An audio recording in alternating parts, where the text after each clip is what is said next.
It must be the last week because I totally forgot that I was supposed to do a video this morning and get it up. Um, Dog days of summer, man. You know what I'm talking about. So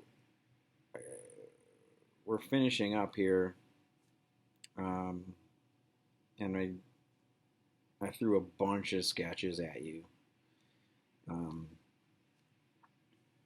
Monday, along with my Idiocracy video, and then I think TV finishes out the rest of the week. Get me your papers Monday or Friday.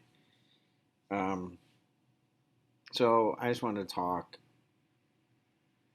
quickly about those sketches and sketch in general. A lot of you in your comments are saying like this is your favorite thing, and like I mentioned that in the first sketch video. Like it's sketch right now is it's the most conducive to our current times, basically. The YouTube sort of internet generation sketch is tailor made for that, right? Usually short, quick, pointed videos, right? That sort of cram the max amount of humor and meaning into the smallest package. And they're good for multiple viewings. They're easy to digest. Um, Again, like all these things are, wind back to what I was saying all semester about how humor provides access to ideas, right? So it's like humor for the longest time. It's like, okay, we got these ideas and we think these perspectives are interesting. Like, how do we get them to people, right? Um, Movies are long and TV shows take a long time to produce, and stand up takes a long time to. It's tough to distribute before Netflix, obviously. It seems to be everything is sort of worked its way down to sketch, and I mean, you could argue that TikTok is is a is an app completely uh, um, that consists almost entirely of sketches, like short sketches, right? Some more meaningful than others, but um, sketch is sort of it's at this the crossroads of uh,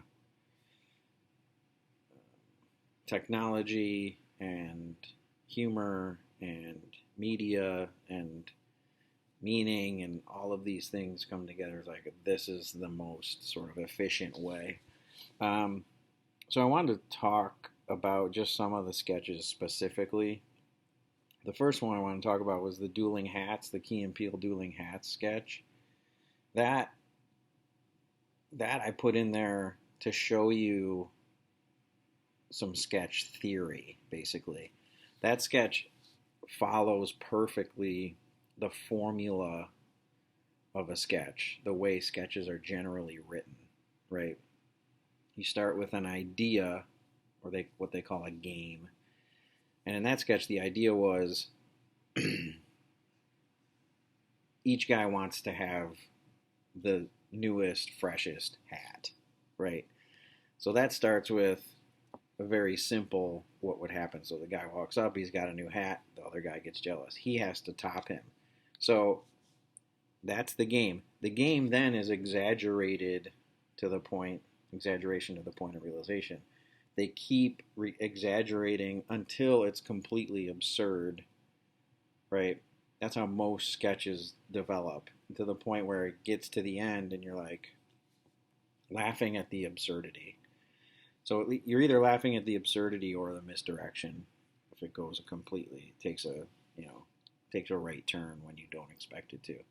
In this case, right, Peele has the woman sitting at a sewing machine, like literally, like building the hat. Right, that's the final kind of escalation, as it were. So that's generally how sketch goes, and that's how it's taught. It's hard to teach, but that's how it's taught. So, you know, they come up with a game. They they gradually escalate the game until it reaches this climax of usually absurdity. Such as if you look at all the other sketches, it's kind of, you can fit them into that formula. So there's a lot of Key and Peele. They're so good. It helps that they're biracial, so they kind of have, they can kind of flow, they can be fluid about, their targets, right? And they seize that opportunity. And I've talked about this with, shoot, my dogs are bitching to come in the house. Hang on.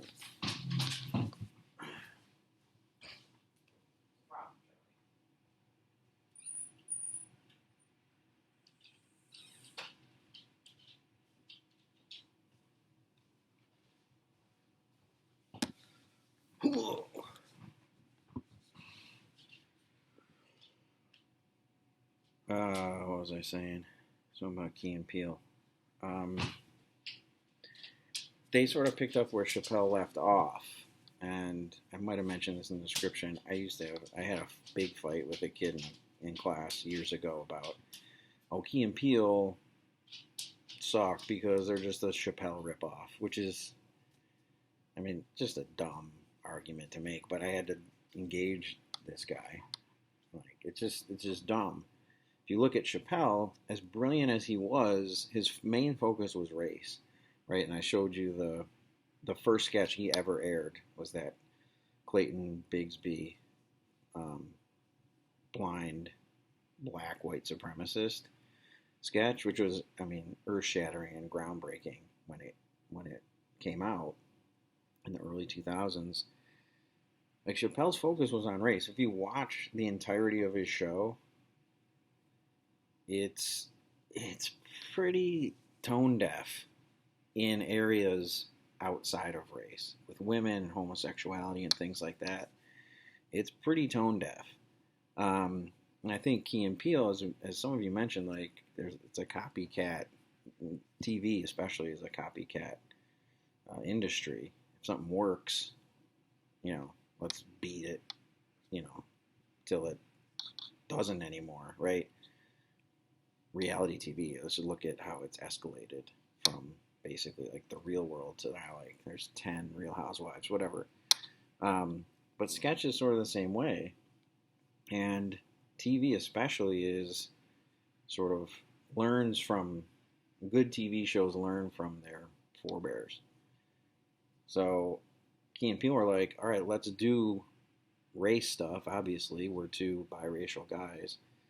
But let's also do some stuff about our culture's homophobia and our culture's, how we treat women and how we look at mental illness and bullying. Like, expanded the sort of scope of sketch for that community. And the Chappelle Key and Peele thing how is it different than Jordan LeBron, right? Like, because Chappelle's show was great, Key and Peele can't be great. Like, it's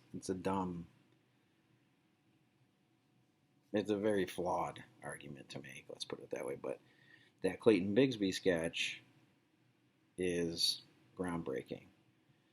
And the problem with, and this is sort of what this course has been about too, I've talked about it a little bit, like, the way we perceive humor is that it has no meaning, right? It's just silly. It's there to, entertain us, and that's it, to help us escape, forget about our lives, whatever it might be. And this is kind of indicative of that. Like, now I think more people looked at Key and Peele as like this cultural touchstone where it was like, oh, this is saying some things. Chappelle Show was saying as many things, but people were ignoring it and reducing it down to its basest value. Meaning, usually when the topic of the Chappelle Show comes up, people scream, "I'm rich, bitch," or game blouses. They talk about I'm Rick James, bitch. Like they reduce it down to the the sort of um, the more shallow comedy that the show had. It doesn't talk about it in this sort of transformative way, how transformative it was for the discussion of race in our culture. Like it gets reduced down to the catchphrases and the sensationalized sort of silliness of it, which is a metaphor for how we view humor in this country generally, right? Like we're going to ignore the meaning for, or we're going to embrace the humor despite or in spite of the meaning, if that makes any sense. So if nothing else, I think it shows the progression of Chappelle to Key and Peele shows, I think we as a culture are looking at humor differently with a more critical eye and things like that, because I think Key and Peele was sort of critically acclaimed for that, right? And Chappelle's, was super controversial um, at the time. So good on Key and Peele for being like, okay, let's do a show about race, but let's also not neglect these other issues that we care about or that are problems. You can see that in a lot of the sketches, right? Office Homophobe is one of my favorite sketches of all time by anybody, right? That whole idea that, oh, this has nothing to do with my identity. I'm just an asshole, right? It has nothing to do with my sexuality. Like, I'm being persecuted because I'm an asshole, which is something that you can change, and you cannot be an asshole, right? And I mentioned this earlier in the session. Like, there's gay assholes, there's straight assholes, there's black, white, Asian, male, female assholes, and we often want to hide behind our identity. Stop. Um, to to not have to confront the fact that we're assholes. Don't do it. No. Um, and the gay wedding advice, right? Like having to explain, like that's just, I mean, all the misconceptions and all these sketches play on stereotypes. I talked about this in a previous video too. You can't do it right without invoking some of these different stereotypes.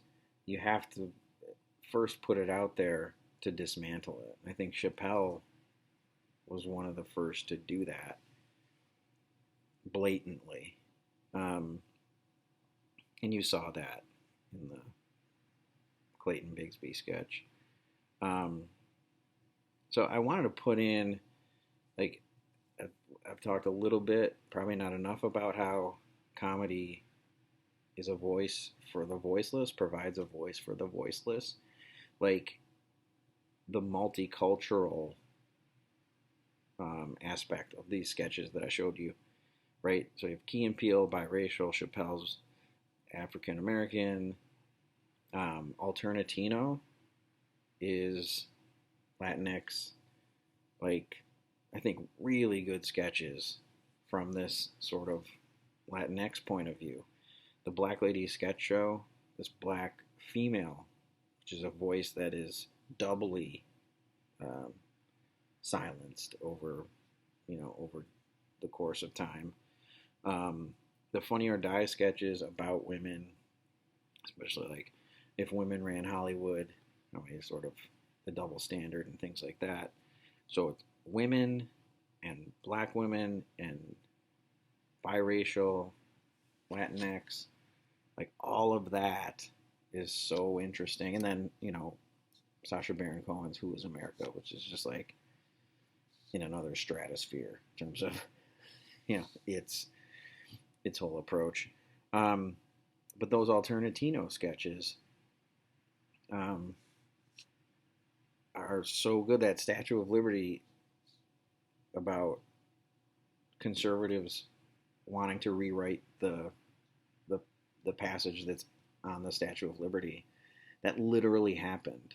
Like if you look it up, they wrote that sketch and aired it at this not this is coincidental, right at the same time that they were that conservatives were petitioning, like Republican congressmen and women, men, Republican congresswoman, seems like an oxymoron, were petitioning to change it. Like this kind of stuff, when it starts, it's kind of like the onion, when truth and is stranger than fiction kind of thing, or when they overlap or they sort of butt up against each other. You're just like, you know, it's unbelievable. And that's that sketch that literally happened. So it was actually happening, and they wrote a sketch about it beforehand without even knowing.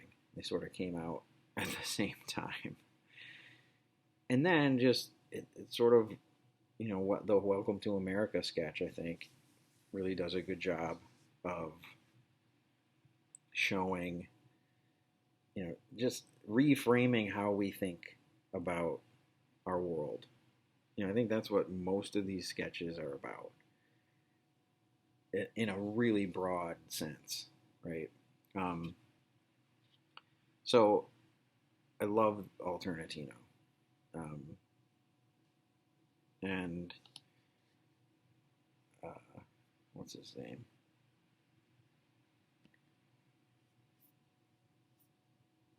I can't find it. Arturo Castro. He's on Broad City too, which is fantastic. But it's just like new voices, like voice for the voiceless. Key and Peele do a lot with coding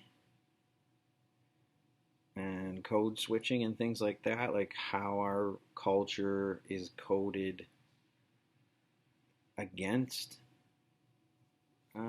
marginalized communities for the most part. The country music sketch is one that jumps out, right? He's singing these kind of, this is just like, this is iconic, Americana. Like, yeah, you don't hear the inherent racism in that, like how it's coded as country music, and everything's great. That whole sketch is about how many facets of our culture are coded in certain ways to either discriminate against or sort of marginalize, minority groups in many ways. Not any different than the Black Ice, right? How our language in many cases is coded, and how we use it to just sort of, we use language to work around our blatant racism, right? Right? To hide it, to mask it in some ways. And that Black Ice, right? How they keep saying black guys like black guys, Black Ice, that whole thing. And then Key and Peele are sort of fighting back with their own coding, right? They're like, well, that whole thing. But it's like those bring up these. It kind of like, it's kind of a precursor to critical race theory and this huge debate that everybody's having, right? Like, it's no different than how our history has been sort of coded differently for us. And, what we think is just harmless is really loaded language and thought and ideas against, anyone who's not white or typically white male. And I think those sketches, they do it. That's another beauty of sketch.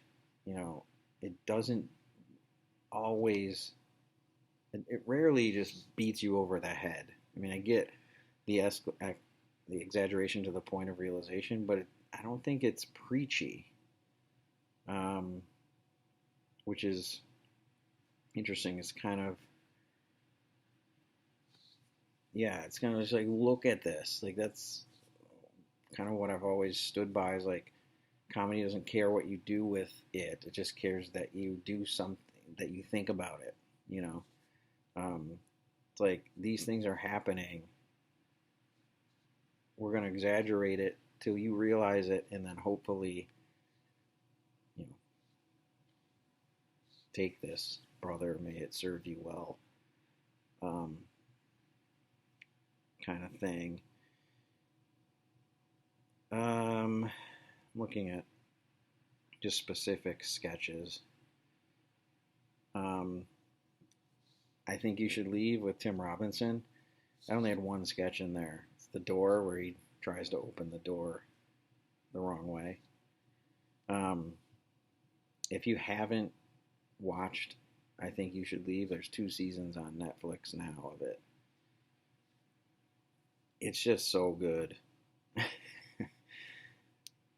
And it taps into something, for me specifically, and the people I've talked about it with sort of echo this a little bit. It taps into something, and I laugh differently at it than I have ever laughed at anything else, if that makes any sense.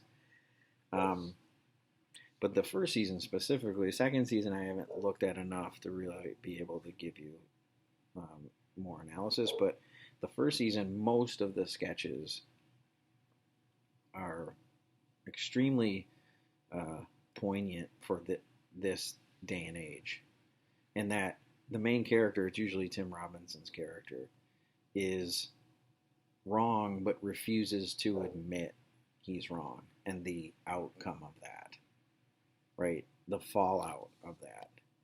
And in a culture where the worst thing you can be accused of is being wrong, these sketches really resonate. So that sketch in particular, right? He goes to pull the door open, and it's a push. And the guy goes, "Oh, I think you push it." And he's like, "No." Just refusing to be wrong, or refusing to be humble enough to be like, "Oh, my bad," and just go out the door. He's like, "Nope, I'm going to stick with this until I die. This is the hill I will die on. That this door opens. You pull it open." And he's straining and he's drooling, and the guy's just sitting there like, "Who is this fucking idiot?" And he goes, "See," and walks out. Like, there are multiple sketches in season one that sort of have a character that is clearly in the wrong but refuses to admit it. And, it's about how much more accurate of a sentiment can there be now these days in this post-Trump, if we are a post-Trump society. It just really resonated with me. That message came through. Like, yes, that's what we're doing. Like, no one wants to be wrong. And if you don't fail and admit that you're wrong, you generally don't learn anything. And we're not learning anything about each other either, by the way. So and a lot of his stuff,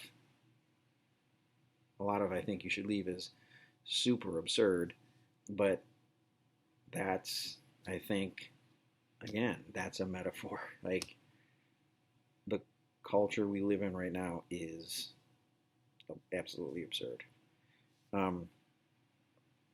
So I've jumped around. I want to see if there's any other specific ones that I wanted to mention.